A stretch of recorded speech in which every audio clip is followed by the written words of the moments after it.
diri kepada Tuhan atau membebaskan murid-muridnya dari menghambakan diri kepada Tuhan? Ayo. Supaya kalian sadar tuh, kalian ini pengikut Yesus atau pengikut setan? Karena hanya setan yang menginginkan membebaskan manusia dari perintah-perintah Tuhan. Ingat bagaimana kejadian di Gan Eden. Di Kejadian tertulis dengan sangat indah di sana bagaimana si ular tua menghilangkan hukum Tuhan satu-satunya larangan. Jangan kau menyentuh, jangan kau mendekati pohon pengetahuan baik dan jahat. Iblisnya mengatakan apa? EGP, kalau lu mau selamat, mau lu umurmu panjang, enggak mati, lu harus makan buah ilmu pengetahuan itu. Iblis senantiasa mengajarkan hal yang sebaliknya dari apa yang diajarkan oleh Tuhan. Sekarang Yesus sama enggak tipikal iblis? Mencoba menghapus hukum Taurat. Yesus menghapuskan, jangan lagi, kalian sudah dimerdekakan. Karena saya sudah ada di bumi, nanti mati kalian akan dibebaskan dari kuk penghambaan. Kalian tidak lagi hamba Tuhan, kalian adalah anak-anak Tuhan. Yesus ajarkan nggak kayak gitu? Yesus ajarkan nggak? Aduh Bang Yuma, rupanya Yesus ajarkan nggak? Bang, lukanya masih basah Bang. Yesus ajarkan nggak? Yesus ajarkan nggak? Iya, sabar dia Bang Nggak. ya. Yesus ajarkan nggak? Luka masih basah Bang. Yesus ajarkan nggak? Cuma Yesus ajarkan nggak untuk memerdekakan pengikutnya dari aturan Tuhan? memerdekakan dari aturan Tuhan. Aduh, Iya. aturan Tuhan yang mana Bang? Semua yang dia datangkan, kemudian dia datang untuk menjelaskan hukum Taurat. Apakah Kristus tidak anak satu Maria? iota pun dalam hukum Tidak. Taurat dia akan dihilangkan, melainkan. Kata Yesus berarti orang-orang Yahudi harus taat kan kepada hukum Taurat? Oke. Ya, gitu. Ivana, silakan. Oke. Nah, sekarang ketika nabimu Paulus mengatakan supaya kita sungguh-sungguh merdeka, Kristus telah memerdekakan kita karena berdirilah teguh dan janganlah kamu lagi dikenakan kuk penghambaan. Ini Nabi Paulus menerima pengajaran dari Kristus mana? Kok pengikutnya diajarkan untuk membebaskan diri dari kuk penghambaan? Dapat ilmu dari mana Paulus ini? Kalau orang-orang yang diajarkannya dimerdekakan, dibebaskan dari kuk penghambaan. Ilmu dari mana tuh? Oh iya ya Bang Zuma ya, kan Paulus mengatakan bahwa dengan matinya Yesus hukum Taurat itu batal. Ya kan? Ilmu dari mana Aduh, itu? Bang. Waduh. Ayo, kalian ini bukan lagi hamba Tuhan, kalian ini adalah hamba sibilisis. Ini yang tidak tersentuh oleh mayoritas gereja. Takut gereja itu. RK kemarin 2 kali pertemuan di komal saya dan permintaannya ke Superboy. Tidak sedikit pun dia menyentuh tema dan pertanyaan ini. Ayo, Kristen bukan hamba Tuhan, lalu hamba siapa? Setan juga bukan hamba Tuhan, lalu hamba siapa? Ayo. Segala sesuatunya halal bagiku. Segala sesuatunya boleh. Ini ajaran dari mana ini?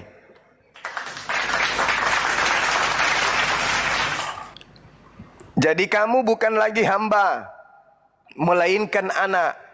Jikalau kamu anak, maka kamu juga adalah ahli waris oleh Theos. Dia Kristen bukan lagi hamba Tuhan, tetapi anak. Anak siapa? Anak siapa Kristen ini? Sibilisis paman.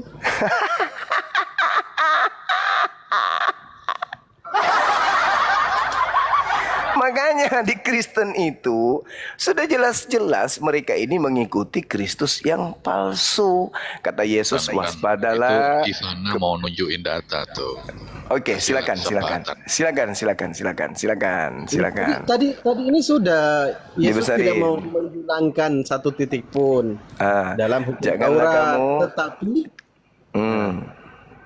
Jangan kau berpikir aku datang untuk meniadakan, tetapi untuk menggenapi. Genap itu meniadakan atau menyempurnakan?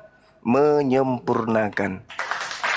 Bukan menghilangkan, tapi menyempurnakan, mengukuhkan, menstabilkan, mengukuhkan kembali, merawat kembali, merajut kembali supaya sempurna, bukan malah dihapuskan.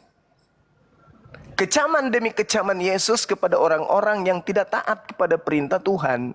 Yesus mengatakan, barang siapa yang meniadakan setitik pun meskipun yang paling terkecil, lalu mengajarkan kepada orang lain, maka dia akan menempati tempat terhina dalam kerajaan langit. Nah, Kristen gimana? Kalau yang ini kenapa dibatalkan ini? Ajar kita. Efesus 2:15. Sebab dengan matinya sebagai manusia ia telah membatalkan hukum Taurat dengan segala perintah dan ketentuannya, untuk menciptakan keduanya menjadi satu manusia baru dalam dirinya, dan dengan itu mengadakan damai sejahtera. Ayo. Ini kenapa? Kenapa coba Paulus mengajarkan kayak begini? Dari mana ilmunya? Bahwasanya dengan matinya Kristus itu telah membatalkan hukum Taurat beserta segala ketetapan yang ada di dalamnya. Kalau yang dimaksud Kristus yang mati itu adalah iblis, wajar. Karena memang iblis berupaya dengan propaganda penyesatan bagaimana caranya manusia tidak taat dan tunduk kepada perintah Tuhan. Tapi kalau anaknya Maria, mustahile. Dia mengajak siang malam untuk Bani Israel taat kepada hukum Taurat. Ketika ditanya di Matius 19, Guru, apa yang harus aku lakukan supaya aku hidup kekal? Yesus terangkan, jangan ini, jangan ini, jangan ini, jangan ini, jangan ini, jangan ini, jangan ini, jangan ini. Artinya, Kristen ketika mengatakan mereka bebas dari kuk penghambaan, berarti Kristen persis seperti iblis yang bebas dari penghambaan. Iya toh? Iya kan? Betul toh? Betul kan? Iya dong? Iya toh? Iya kan? Masya Allah. Jadi Yesus itu jelas memang utusan Tuhan hanya untuk Bani Israel. Gak boleh diganggu gugat ajarannya. Dia manusia, dia anak manusia, dia seorang nabi, dia seorang rasul. Ajarannya tidak terkontaminasi dengan paganisme. Murni dia mengatakan, aku hanya diutus kepada domba yang sesat dari umat Israel. Gak boleh diganggu gugat. Angkatan jahat percaya kalau ada kemudian Kristus yang keluar dari kubur. Wah, itu beda cerita itu. Itu adalah nubuat Yesus, waspadalah kepada Kristus palsu yang datang kepadamu dengan memakai namaku dan berkata, akulah Kristus. Dia akan menyesatkan banyak orang. Dia akan melakukan banyak mujizat dahsyat. Sekiranya mungkin dia menyesatkan orang-orang pilihan. Nah, itu yang keluar dari kubur. Yang dipidatokan, yang dikhotbahkan Petrus. Yesus yang kau salibkan itu telah dijadikan menjadi Tuhan dan Kristus. Bagi siapa? Bagi angkatan jahat.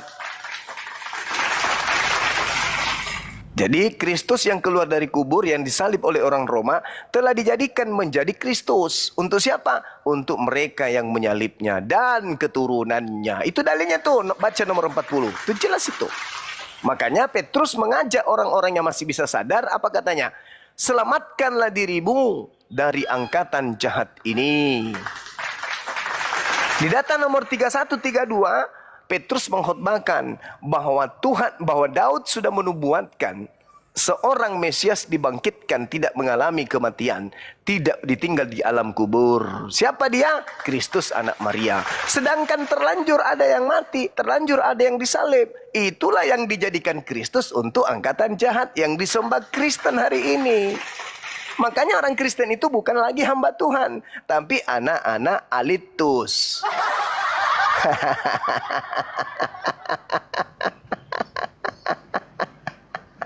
Diam. Ini kenapa nggak ada yang menjawab ini, Levan sama Hanzo? Berarti benar yang disampaikan. Otaknya lagi terkonek. Otaknya lagi kena konek. Kamu bukan lagi hamba, melainkan anak. Malaikat-malaikat itu juga disebut anak-anak Elohim.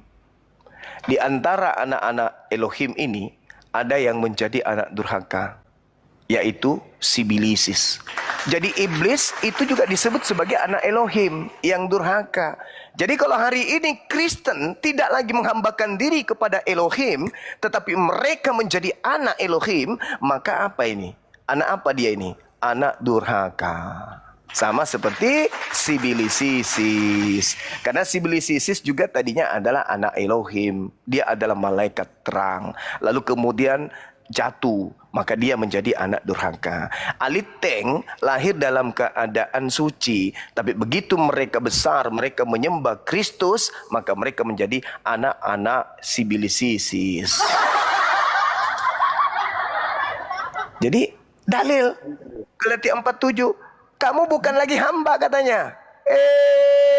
Saudara-saudara Aliteng, kamu bukan lagi hamba Tuhan, tapi kamu adalah anak-anak Kristus. Kalau Yesus anak Maria sih tidak punya kandungan, nggak mungkin dia melahirkan. Dia juga nggak punya bini, jadi dia tidak punya anak. Yang punya anak itu yang keluar dari kubur. Kenapa?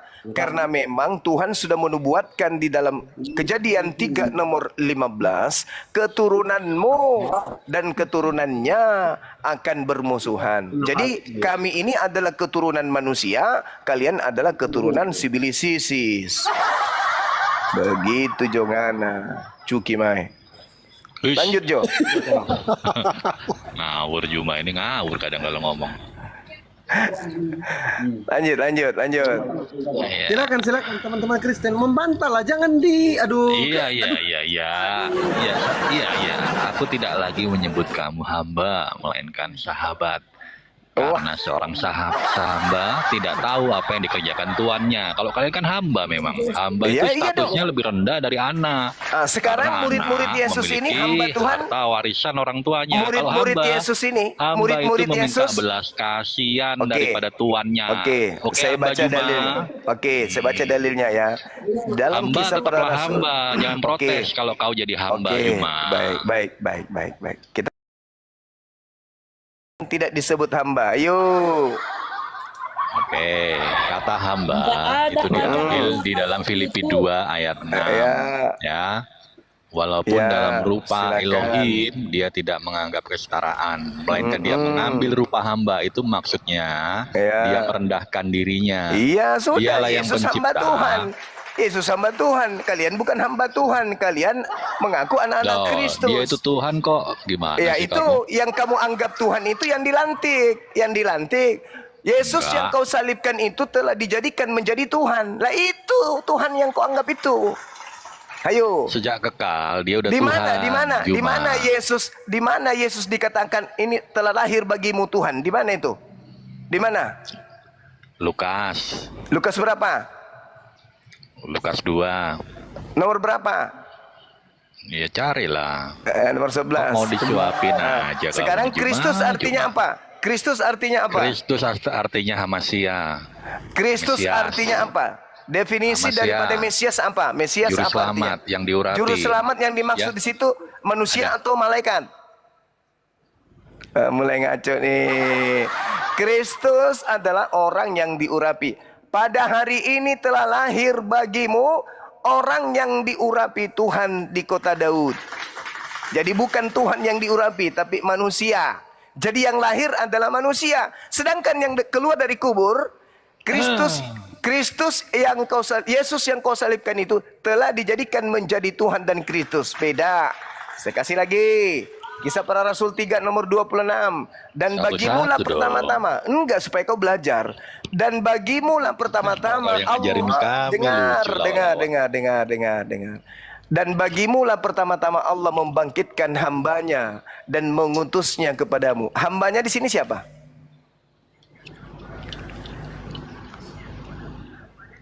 Gimana? Meow.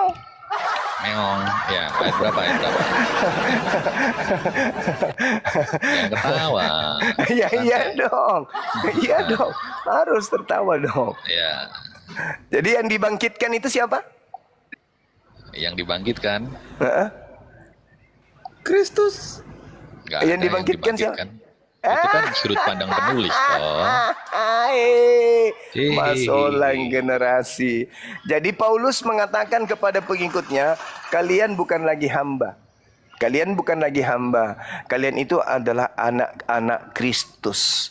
Sekarang, ketika Paulus mengatakan itu, dia mengatakan bahwasanya anak-anak Kristus ini itu telah memiliki sifat-sifat Kristus.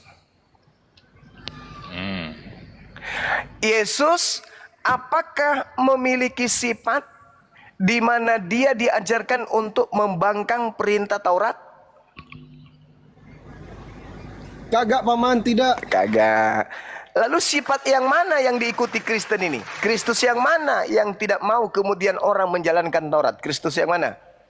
Kristus yang datang Iya. pada Saulus. Sibilisis. Udah belum? Udah, silakan. Udah. Ah. Memang ada Kristus yang membangkang Taurat. Ada dong. Buktinya kalian pengikutnya, anak-anaknya. Emang kamu nyalain Taurat? Gimana? Boleh nggak Taurat beristri 4? Ada nggak? Hukum Taurat Taurat itu mengajar istri tidak 4 ada ada nggak? batasan istri. Di Taurat itu tak ada batasan istri. Mana? Tunjuk. Anda Jangan modal oncom aja. Anda percaya bilangan? Mana? Anda percaya bilangan? Anda percaya Buka, bilangan buka. itu adalah Mana? Taurat? Iya, buka. Bilangan berapa? Sekarang kamu tunjukkan kepada saya. Macet. Bukan. Loh, kok aku? Kamu Kan saya minta tunjukkan. di mana? Kamu Di tunjukkan Taurat di mana di dibatasi Taurat istri, di mana? atau di Perjanjian Lama cukup satu istri itu di mana? Ya, silakan. Ya. Oke ya, ini ayatnya. Oke, ya, Mereka silakan. bukan lagi 2, melainkan 1 ya. Di Taurat, bukan di karangan Kan ada. Kristus. Mana? Karangan Kristus. Iya, silakan. Di mana dalilnya di dalam Itu kitab kan pertanyaan saya toh. Di mana dalilnya? balik. Anda kan mengatakan, Anda kan menanyakan bahwa ada batasan. Sekarang di Taurat ada nggak batasan satu istri? Iya, tunjukkan, silakan. Nggak ada batasan satu istri. Kalau ada, mana dalilnya? Iya, mana. Iya, saya Taurat justru yang mengizinkan. bertanya. Mana Itu pertanyaan dalilnya saya cukup satu? kok. Iya, Itu kalau pertanyaan tidak saya ada kok. dalilnya cukup satu istri, berarti bebas toh, nggak ada batasan toh? Oh, nggak ada batasan. Lah mana batasannya? Mana batasannya? Ada? Itu kan pertanyaan saya, tunjukkan. Iya, mana batasannya? Islam datang membatasi cukup 4. Karena dulu tidak ada batasan. Ayo, mana batasannya? Ya, ajaran kami kan udah disempurnakan. Makanya Iya. kita tidak melakukan poligami ya. Masolang generasi. Yesus mengajarkan, Masolang ya. generasi. Tidak ada Yesus mengajarkan Kristen, nggak ada. Kristen itu Loh. ajaran yang berdiri sendiri. Kristen tidak mengajarkan kawin cerai. Kristen itu tidak pernah mengajarkan kemudian ajaran kepada Kristen. Artinya Yesus apa? ya. Yesus Artinya ya. apa? Yesus tidak mengajar kawin cerai karena siapa bilang? cukuplah Kalau ada satu dalilnya? istri. Kalau ada dalilnya? Dalil mana? Lukas 18 29 sampai nomor 30. Tapi ini untuk Bani Israel, bukan untuk Kristen. Kristen kan nggak ada aturan. Mau nikah sampai sejuta pun boleh. Lukas 18 kata Yesus kepada mereka lo, bukan kepada Kristen lo ya. Bukan kepada Kristen lo ya. Aku berkata kepadamu, sesungguhnya setiap orang yang karena kerajaan Elohim meninggalkan istrinya akan menerima kembali lipat ganda pada saat ini juga. Wah, mantap kali. Nah, itu meninggalkan itu maksudnya cerai atau bukan? Loh, Ini kalau nalar meninggalkan, bahasamu kacau kalau lu. meninggalkan istri, kalau meninggalkan istri itu bukan menceraikan. Bukanlah, saya meninggalkan gitu. istri saya untuk bekerja. Apakah saya dengar dulu dong? Dengar. Berarti Yesus mengatakan Aduh, tanpa belajar menceraikan lagi lah. istri pun Cuma, bisa poligami berarti. Belajar bahasa Indonesia dulu. Berarti sebelum dia bisa berdebat. poligami tanpa menceraikan istri. Masa Kalau gitu. meninggalkan itu diartikan Barang cerai? siapa yang meninggalkan Longor. Barang siapa yang meninggalkan istrinya pergi kerja, dia akan mendapatkan istri berkali lipat ganda. Oh gitu. Jadi hanya Itu karena konteksnya, meninggalkan istri, jadi karena hanya meninggalkan istri pergi bekerja bisa mendapatkan Gak ada banyak istri 100 kali lipat. mama, Kalau ada, coba Oh buka mama, kameramu. Mana Oh mama, 100 istri mana? Lukas, bukan 100 istri, Gak ada. berkali Nah, lipat terima kasih. ganda. Berkali Ya, lipat tidak ada ganda. istri kan? Tidak ada kan? Berkali Tidak ada kan? lipat. Tidak Berkali ada kata lipat. istri kan? Tidak ada Berkali toh. lipat. Tidak ada Berkali toh. lipat. Udah, Nah, kamu turun, turunkan. Turunkan, Nah, Fandi. turunkan. Penyembah Kristus palsu turun. Saya nggak suka dengan orang yang tak berilmu, sombong, tak ada ilmu. Dalilnya sudah sangat jelas. Lukas 18, nomor 29, nomor 30. Barang siapa yang meninggalkan istrinya, maka dia akan menerima kembali lipat ganda pada masa itu juga. Dia katakan itu meninggalkan, misalnya meninggalkan pergi kerja. Berarti hanya pergi kerja dia mendapatkan berkali lipat ganda bini. Dasar. Pulang kerja dapat bini berkali lipat. Iya, pantasan aja ini teman-teman saya yang ngomong kayak gini. Jangan kamu percaya seorang yang punya kedudukan saja nih, kalau mereka diutus untuk pendidikan atau ada pertemuan, mereka sudah dipesanin wanita-wanita tuh. Jadi nggak enak.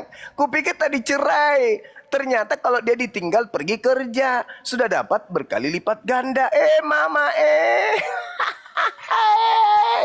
Masolang generasi. Kenapa bisa demikian? Karena kalian bukan lagi hamba Tuhan. Kalian itu adalah hamba sibilisisis.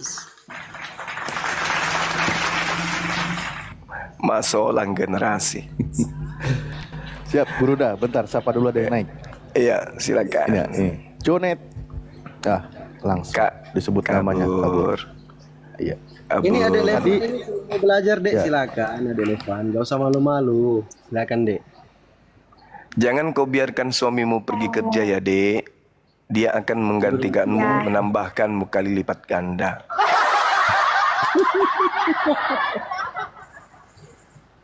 Jadi, oke, terima kasih ya sudah dinaikkan ke atas. Kita salam kenal dan ya aku mengerti bahwa ada grup yang tidak percaya dengan ajaran Alkitab. Tidak masalah karena semua orang bebas ya untuk percaya apa aja.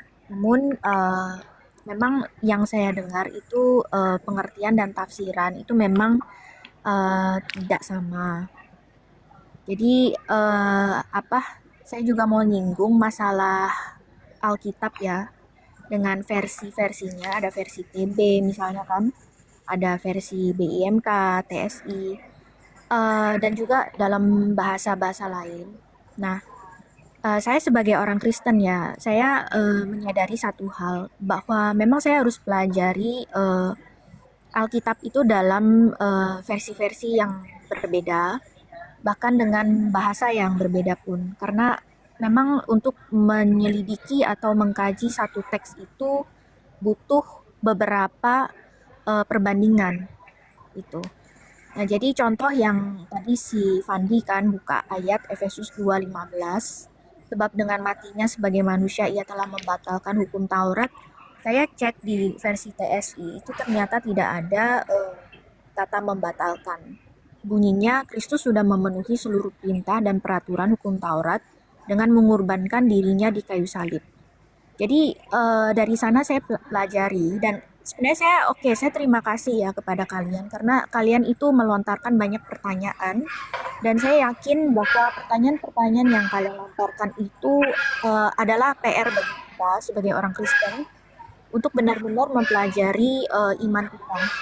Jadi dari situ sana Sedikit saya diluruskan mau mungkin, bukan banyak melontarkan pertanyaan, tapi banyak mencerdaskan teman-teman Kristen. Ya, nggak apa-apa, nggak apa-apa. Ya, saya yakin juga teman-teman Kristen bisa makin cerdas dengannya banyaknya PR ya, karena memang kita sebagai orang yang mau mengikuti satu Tuhan atau ajaran, itu memang kita wajib untuk giat ya, untuk menyelidiki jawaban-jawaban. Jadi di hal ini, walaupun kita bertentangan, namun saya bisa melihat sisi positifnya, dan saya apresiasi kepada teman-teman semua ya. Cuma satu hal yang pribadi dari saya tuh lebih sering menghindari perdebatan. Walaupun sesama Kristen atau Katolik sama Kristen itu saya nggak suka juga berdebat. Karena menurut saya kalau berdebat dengan hanya untuk berdebat itu saya tidak mendapatkan apa-apa. Dan itu sia-sia bagi kedua pihak.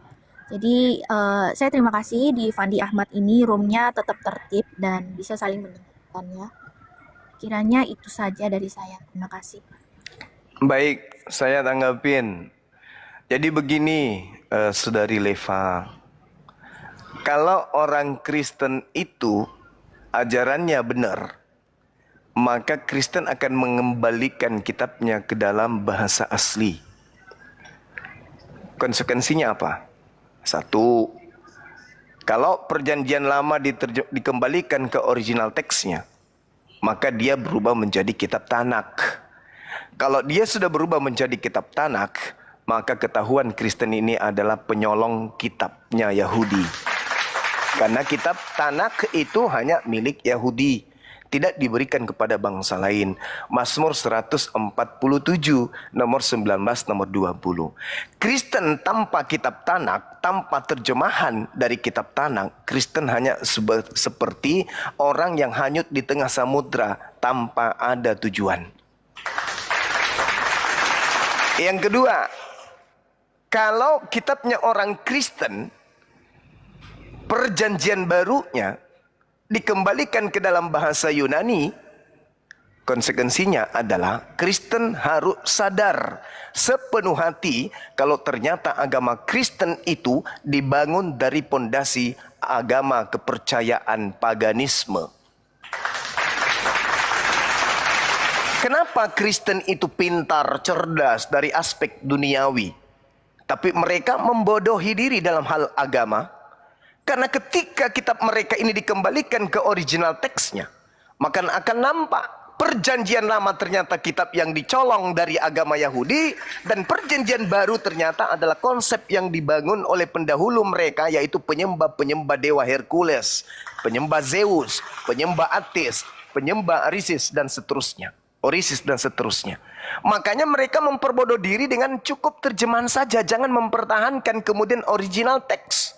Nah, sedikit menyinggung penjelasan saudari tadi yang mengatakan, oh saya nggak mempelajari satu literasi aja, saya terjemahannya harus berbagai macam. Kawan, dengarkan saya baik-baik.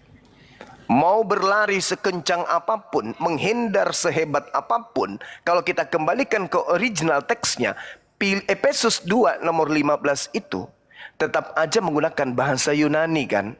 Dan bahasa Yunani yang muncul di sana membatalkan apa katanya? Katargeo. Apa makna katargeo dalam bahasa kita, bahasa Indonesia? Membatalkan, membinasakan, mematahkan, meninggalkan, membuatnya tandus, pasif dengan hal itu, membebaskan dari hal itu, lepas dari hal itu. Jadi mau melilit lidah seperti apapun, tetap aja Kristen ini bukan ajaran Tuhan. Kristen ini ajaran Kristus yang dilantik oleh Tuhan saking marahnya Tuhan. Karena Tuhan murka. Amsal 6 nomor 16. 6 perkara yang dibenci oleh Tuhan. Bahkan 7 kekejian yang ada di dalam hatinya. 6 perkara, 7 kekejian. Apa itu? Menumpahkan darah orang yang tidak bersalah. Yesus bersalah? Enggak. Yesus berdosa? Enggak. Kenapa ditumpahkan darahnya? Itu adalah hal yang membuat Tuhan murka. Itu yang membuat hal Tuhan marah. Ketika Tuhan murka, ketika Tuhan marah, maka apa kutukan mereka? Wa qaulihim, karena ucapan mereka. Apa kata Allah? Aku jadikan yang diserupakan itu menjadi Tuhan bagi mereka. Itu yang terjadi. Itu Petrus mengkhotbahkan nubuat Daud. Yesus yang kau salibkan itu telah dijadikan menjadi Tuhan dan Kristus. Siapa yang menjadikannya? Elohim. Sehingga kalian menyembah Kristus yang baru dilantik itu sebagai simbol angkatan jahat. Jadi mau kemana? Anda mengembalikan kepada original teks. Anda ingin membandingkan terjemahan demi terjemahan. Jangan. Itu percuma. Sia-sia. Adalah lebih baik kembalikan ke original teksnya.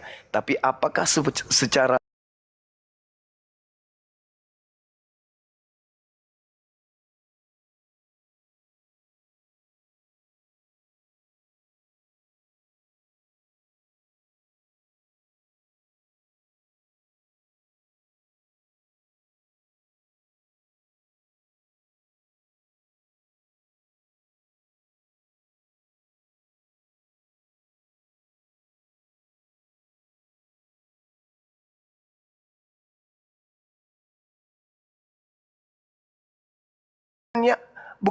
bukannya Hasem.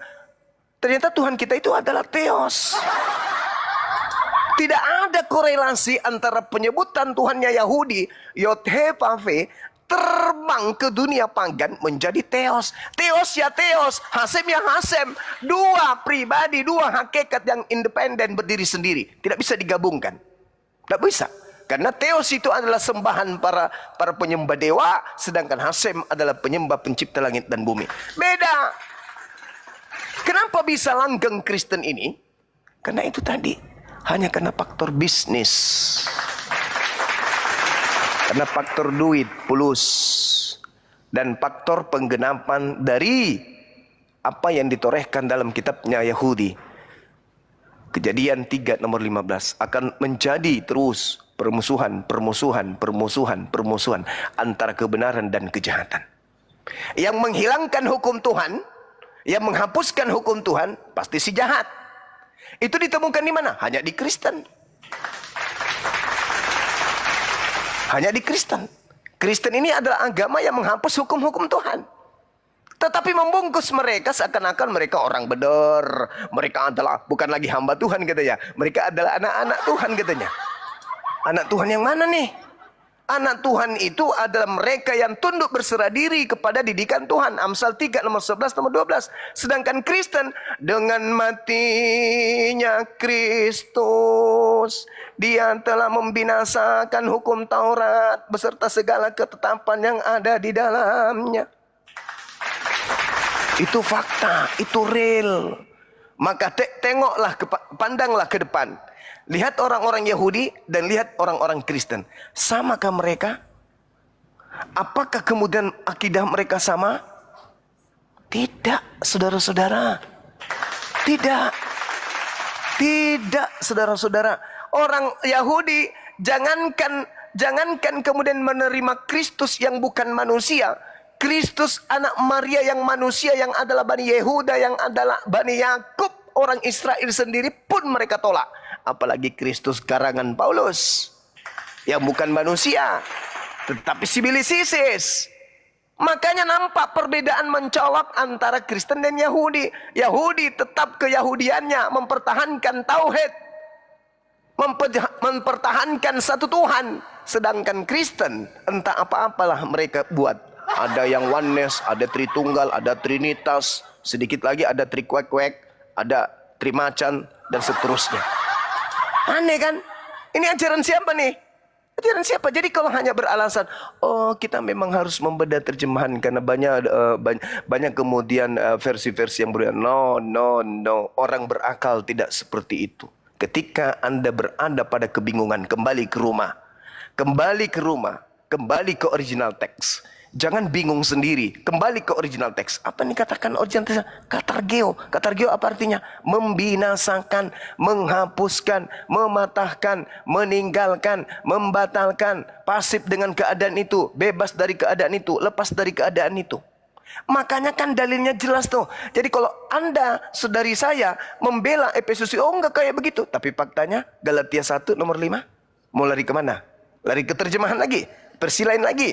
Supaya kita sungguh-sungguh merdeka. Kristus telah memerdekakan kita. Karena itu berdirilah teguh. Dan jangan mau lagi dikenakan kuk penghambaan. Tuh apa maksudnya? Jangan lagi menghambakan diri. Karena Paulus sendiri mengatakan, kamu ini bukan lagi hamba Tuhan, melainkan kamu itu anak Tuhan. Maka kamu adalah pewaris daripada Tuhan. Jangan kau menghambakan diri lagi. Makanya Kristen ada nggak kita lihat mereka menghambakan diri? Nggak ada. Mana Kristen menghambakan diri? Ke gereja ngapain? Nyanyi-nyanyi. Ngapain dia nyanyi-nyanyi? Dia menghibur diri. Menghibur diri. Nyembah Tuhan. Oh, enggak. Tuhan yang mana mereka sembah? Nggak ada Tuhan di sana. Mereka ini memuji-muji. Siapa yang mereka puji? Bapak yang di surga. Oh, tidak begitu cara memuji Bapak yang di surga. Sudah diajarkan caranya. Yesus mengajarkan, Musa mengajarkan, Daud mengajarkan, Daniel mengajarkan. Semua nabi-nabi Bani Israel telah mengajarkan cara kemudian memuji dan menyembah Elohim, Tuhannya Yahudi. Yang mereka lakukan ini apa? Masuk ke tempat mereka tidak mandi junub. Masuk ke tempat mereka tidak membasuh kaki, tidak membasuh tangan, tidak membasuh wajah, bukan kudus, tidak bersunat. Apanya itu? Sampai di sana nyembah 3 pribadi, entah apa-apa yang mereka lakukan. Apakah itu yang diajarkan kemudian untuk memuji Tuhan? Tidak. Mereka tidak sedang memuji Tuhan. Mereka sedang mempraktekkan anti terhadap Tuhan. Kenapa? Yang disebut memuji Tuhan harus selaras dengan ajaran Nabi. Siapa sih yang Nabi antara Yesus dengan Paulus? Yesus dong. Apa sih ajaran Yesus? Oh, ternyata ajaran Yesus hanya untuk Bani Israel. Lah ente siapa? Kristen ini siapa? Bapak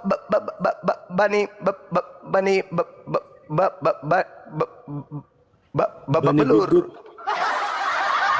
Siapa Kristen ini? Bani mana? Siapa yang ngajarkan mereka kemudian pola agama seperti itu? Gak ada yang ngajarin. Mereka karang sendiri. Contoh, ibadah minggu. Ada dalil? Natalan. Ada dalil? Menyembah Yesus ada dalil? Nggak ada paman, nggak ada. Natalan ada dalil? Nggak ada.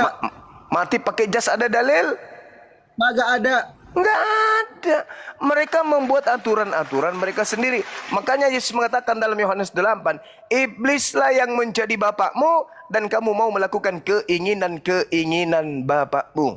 Atas keinginan siapa Kristen menjadi Kristen? Atas keinginan siapa Kristen menyembah Yesus? Atas keinginan siapa Kristen ibadah minggu? Atas keinginan siapa Kristen makan babi? Atas keinginan siapa Kristen tidak bersunat? Atas keinginan siapa Kristen? Atas keinginan siapa? Tak ada satupun poin yang mengarah kepada Elohim. Semua atas kehendak Paulus. Lus. Itulah Kristen. Demikian. Jadi kalau mau kembali. Jangan salah saya. Jangan setengah-setengah. Kembali ke original teks. Ambil kitabnya Yahudi, udah selesai. Singkirkan terjemahan. Ambil. Sumbernya ambil. Kitab Tanak dalam bahasa Ibrani. Ambil. Baru pelajarin. Nah, nanti Anda akan ketemu bahwa kitab Taurat ini tidak diberikan kepada bangsa lain. Ini adalah hak milik kepunyaan Bani Yakub. Nah, mampus sudah. Saya kira begitu. Silakan. Silakan. Halo. Yuk, silakan. Saya mau bertanya ini. Kristen ya? Tadi kan si Juma udah ngoceh. Saya mau bertanya ini sama Juma ini. Oke, dia tadi bilang akal apalah semua kan. Oke, yang masuk akal berakal begitu kan mengarah ke situ. Nah, saya mau tanya ini. Dalam Quran surah At-Tariq nomor 5 sampai 7 dikatakan di sana manusia itu kata Allah spermanya keluar dari antara tulang sulbi dan tulang dada. Itu artinya sperma itu keluar dari tulang punggung bisa kita simpulkan. Sementara sperma saya keluar dari penis. Diproduksi di 2 testis, 2 telur yang menggantung. Jadi kalau sperma itu keluar dari tulang punggung, ketika kau berhubungan suami istri, tulang belakangmu yang kau masukkan ke alat kelamin istrimu. Pertanyaan saya, tunjukkan kepada saya manusia yang ketika berhubungan suami istri, tulang belakangnya yang dimasukkan. Kau jawab cuma. Ini kenapa orang ini? Kau jawab cuma. Tunjukkan kepada saya manusia yang ketika berhubungan suami istri, tulang belakangnya yang dimasukkan. Karena Allahmu bilang sperma keluar dari tulang belakang. Kau jawab. Oke, baik. Saya angkat perumpamaan dulu sederhana. Orang Kristen itu makan biar kenyang. Untuk merasakan kenyang itu, makanan itu harus ada di lambung. ada di perut. Tolong tunjukkan di mana Kristen makan langsung ke lambung nasinya, tidak melalui mulut. Ayo, ayo, tunjukkan ke Oke, saya. saya jelaskan. Oke, dengar. Ah. Dalam ilmu sains, ketika sperma itu diproduksi di Bukan, testis, perumpamaan yang tadi itu. dulu, saya jelaskan Perumpamaan begini. yang tadi Nanti dulu. kau bilang dari tulang belakang. Tidak pernah ilmu sains berkata sperma keluar melalui tulang belakang, tidak pernah melalui uretra langsung ke penis. Uretra itu saluran sperma langsung ke penis, kawan. Bukan Elia. lewat tulang belakang. Bang Elia, ini pertanyaan saya sudah Mas Ambai, ilmu sains tidak pernah mengatakan mengklaim seperti yang Quran bilang.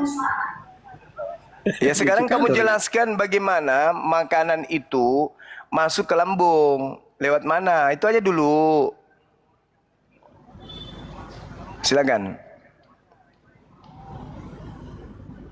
Gimana tadi? Maaf. Coba ulangi. Makanan itu membuat orang kenyang itu kan di lambung. Coba kamu tunjukkan Kristen makan langsung ke lambung itu gimana ceritanya? Apa hubungannya sama pertanyaan saya, kawan? Loh, sama Al-Quran itu kan sudah menjelaskan tadi. Makanya ngerti dong. Al-Quran, khulika mimma indafiq. Manusia diciptakan dari air yang terpancar. Oke, Terpancar. Terpancar dari mana? Keluar, Terpancar dari mana? dan Tunggu dulu. keluar. Terpancar dari mana dulu? Sperma yang dari sperma yang keluar dan terpancar dari tulang. Iya. Nah, menurut saudara, di dalam pengetahuan saudara, sperma itu terpancar dari mana? Dari penis dan diproduksi di testis. Testis itu 2 telur yang menggantung. Penis itu burung. Sebelum sampai ke situ dia dari mana? Sebelum sampai ke situ dari testis diproduksi. Sebelum sampai ke testis itu dari mana? Tidak ada produk sperma diproduksi di testis. Nah, itulah kau dungu. Kau tidak pernah tahu tentang ilmu biologi, kawan. Coba. Silakan kau konsultasi ke dokter Allahu Akbar, Masya Allah. Kalau Anda berbicara begini cuma, dengarkan saya. Dengar saya dulu. Kau konsultasi ke dokter. Kau tanya. Elia dengar dulu Elia dengar. Saya baru tahu kalau tempat produksi sperma itu di biji sakar. Allahu Akbar. Biji Masya sakar Allah. itu testis. Bahasa biologi biji sakar. Nah, itu coba kau pegang. Coba kau pegang biji Bukan di sakarmu. tulang. Coba kau pegang. Kau pegang, kamu punya biji sakar. Di situ ada itu kantong sperma ya? Itu testis. Halo, Iya, biji sakarmu itu kantong namanya sperma. testis. Jangan sampai biji sakarmu itu kantong sperma. Ini nggak paham pertanyaannya. Biji sakar bukan di tulang. Aku bilang di tulang. Itu bagaimana itu, halo? Allahu Di mana kalau di sana? Di mana kalau di sana? Kau jawab. Tunggu. Kau lihat ini kita ajar. Habis ini kau tunjukkan di mana. Habis ini kau tunjukkan di mana di dalam biji sakarmu ada kantong sperma ya. Habis ini gantian. Siapa yang bilang Ini dulu, Bang. Ini kita buka ya. Website Pelan-pelan, Bang Eli. Ini cuma, penjelasan. Ini penjelasan. Kau diam dulu, penyembah Kristus. Penyembah Kristus, diam dulu. Penyembah Kristus, diam dong. Nanti kau tampilkan data ya. Penyembah Kristus, diam dulu. Dengar dulu, dia dengar. Saya memang penyembah Kristus. Kalau kau dengar. Biar kau jadi. Kamu dulu yang diam Elia, tunggu dijelasin dulu Elia. Kita pakai data, oke. Kita pakai data, kau diam ya. Ini yang dalam ilmu Atorik ayat 5 sampai 7 ya. Maka hendaklah manusia memperhatikan dari apakah dia diciptakan. Dia diciptakan dari air yang dipancarkan, yang keluar dari antara tulang sulbi laki-laki dan tulang dada perempuan. Nah, ini ayat ini kan yang kau permasalahkan ya. Nah, mari kita lihat keterangannya ya. Buat teman-teman Kristen, belajarlah lebih kritis, lebih jauh lagi. Jangan suka main kritik nggak jelas itu tanpa ada keilmuan. Mentang-mentang dosanya udah ditebus. Oke. Kita di sini dikatakan nih penjelasannya ya. Penjelasan ini berdasarkan ini para ilmuwan, oke?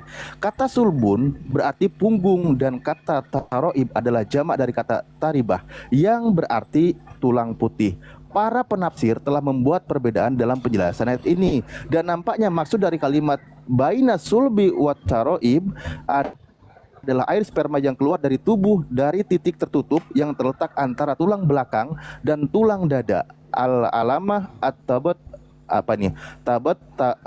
habai tafsir al-mizan. Oke, kita penjelasan berikutnya. Sebentar. Ini penjelasan ilmiahnya ya, penjelasan ilmiahnya. Sperma diambil dari testis pria dan ovum wanita pada janin.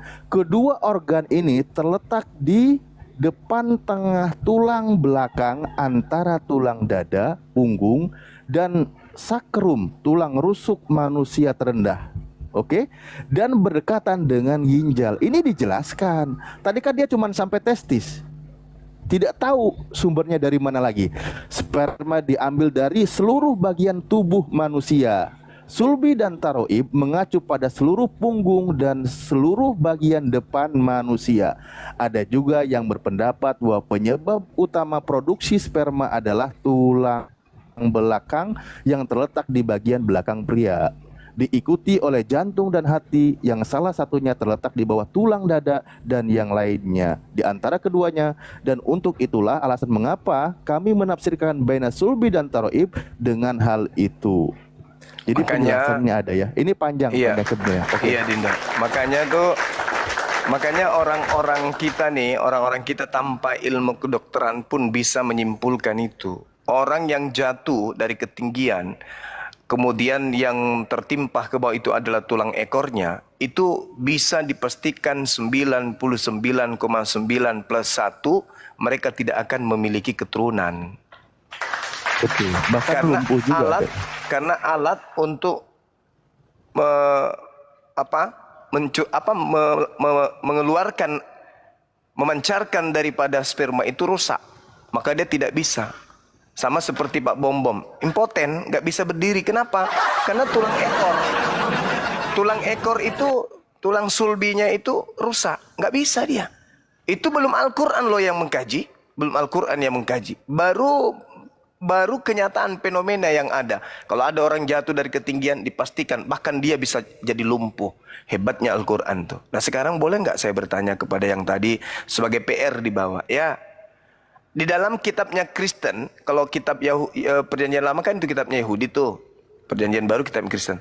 Bagaimana proses penciptaan manusia menurut kitabnya Kristen? Bisa jawab nggak? Nggak bisa Bang Suma. Lalu bagaimana kamu bisa tahu tentang reproduksi manusia dalam Bibelmu? Kami biasanya ngambil kitabnya Yahudi Bang Suma, yang tertulis di dalam kitab Ayub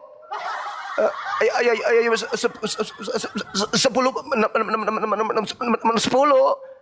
Apa tulisannya di situ? Bukankah engkau mencurahkan aku seperti mencurahkan aku seperti susu dan mengentalkan aku seperti keju. Jadi maksud lo sperma itu dicurahkan seperti susu, lalu proses berikutnya mengental jadi keju. Loh, kamu lahir jadi kotak dong keluar. Jadi roti. Pantesan aja kalian rata-rata mukanya kotak ya. Ternyata kamu mengental jadi keju. Hei, gimana ceritanya? Dalilnya kok jadi kayak gitu? Cobalah. Kamu ambil sperma. Habis itu kamu bekukan jadi keju. Bisa nggak itu hidup? Rusak. Pantasan aja kalian beku. Ternyata otak kalian itu beku jadi keju. Tapi kalau di Islam, wah mantap kali dia.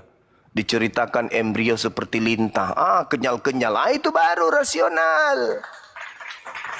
Kenyal-kenyal, bukan mengeras kayak keju. Belum lagi ayat 11-nya. Bisa baca ayat 11-nya enggak? Ada yang bisa baca nomor 11-nya enggak? Jadi alien nanti dia. Nomor 11-nya itu jadi alien orang. Ada yang bisa baca nomor 11-nya? Jadi alien. Ayub ya? Ayub 10 berapa? Dinda. Ayat Ayat 10 10. itu Bang Pandi. Yang pertama apa? Engkau mengenakan kulit dan setelah daging kulit kepadaku, baru daging, serta menjalin aku dengan tulang dan baru urat. tulang. Di luar tulang apa? Urat. Coba lah bayangkan itu. Jadi tadi keju, habis jadi keju menjadi kulit.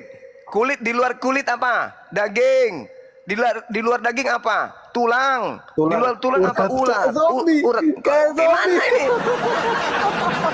Gimana model manusia kayak begitu? Kulit di luar, habis kulit di luarnya lagi ada daging, di luarnya daging ada tulang, habis tulang kulit apa? Urat. Apa ini?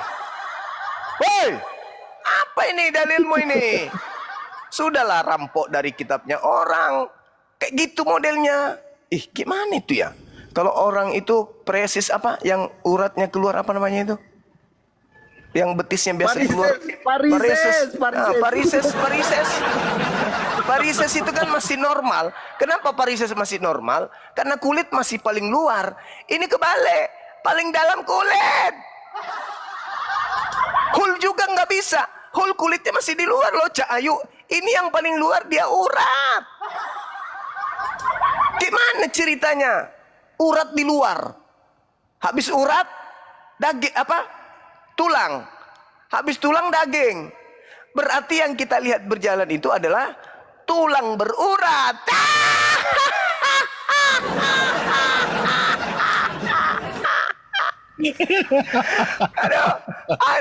Aduh.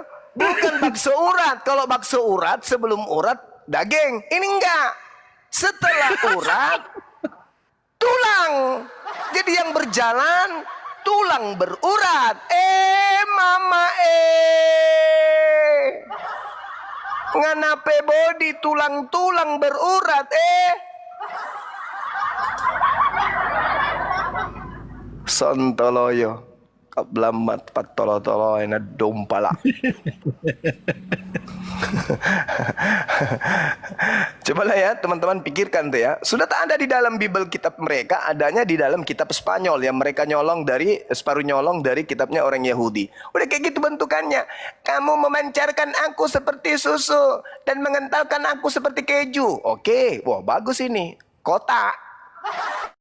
Sudah gitu dibungkus kulit. Habis kulit dibungkus daging. Habis daging di luarnya tulang. Habis tulang di luarnya urat. Mama kayak ini loh, kayak pohon beringin. Kayak pohon beringin. Parah Indonesia. Manusia dicipta berdasarkan kitabnya kayak pohon beringin. Tulangnya di luar, di dalam, habis itu dibungkus pakai urat. Mama masolang Indonesia.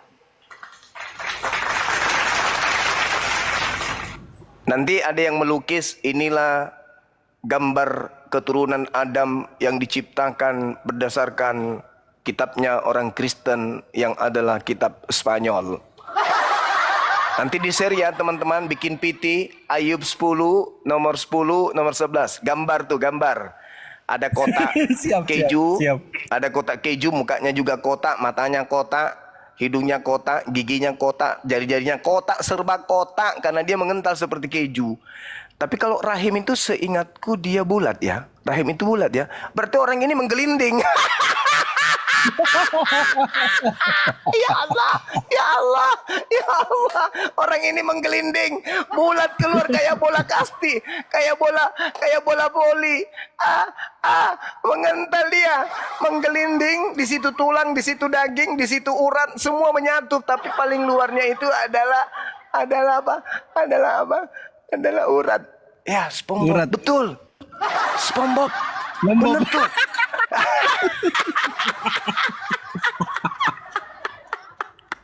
SpongeBob, benar. Ternyata bisa jadi itu terobsesi dari situ. SpongeBob, Allahu Akbar, Masya Allah. Dikentalkan sesuai dengan cetakan kan? Nah, coba teman-teman, kalau dia keluar dikentalkan seperti cetakan, lorongnya itu kayak mana keluar itu? Bentuk lope ya? Keluar dia bentuk lope kepalanya.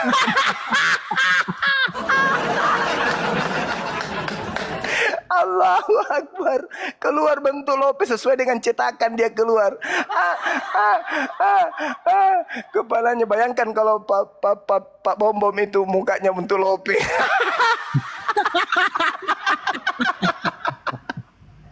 Allahu Akbar. Pak Bom Bom, bayangkan tulang habis itu dibungkus sama urat.